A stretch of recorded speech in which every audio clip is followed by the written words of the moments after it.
কোনো এক আসন থেকে নমিনেশন পেতে পারেন। আন্দোলনের মাঠে ছিলেন না, মামলা হামলা কিংবা নির্যাতনের মুখেও ছিলেন না, ঘর ছাড়াও হতে হয়নি, এমন হাইব্রিডদের কারণে বদলে যাচ্ছে বিএনপির মাঠের চিত্র। বিগত দিনে ব্যবসা বাণিজ্য করেছেন, তাল মিলিয়ে চলেছেন আওয়ামী লীগ সরকারের সঙ্গে, তারাই এখন বনে গেছেন বিএনপির দাপুটে হর্তাকর্তা। সুদিন ফিরতে শুরু হয়েছে বিএনপির। তবে এতদিন স্বৈরশাসক শেখ হাসিনার জেল জুলুম ও দমন পীড়নের কারণে অনেকটা বিলুপ্ত হতে বসেছিল বিএনপি। সঙ্গত দশায় পড়েছিল, একের পর এক নেতাকর্মীরা আটক হচ্ছিল, তখনও দলটির কয়েকজন সাহসী, আবার কখনো রাজপথে আন্দোলন করে নিজেদের অস্তিত্ব জানান দিয়েছিল।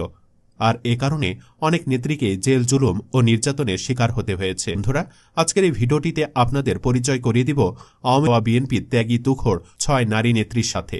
আর তারা এমনই নেত্রী যে বিএনপির জন্য নিজের জীবন দিতেও কখনো পিছপা হবে না।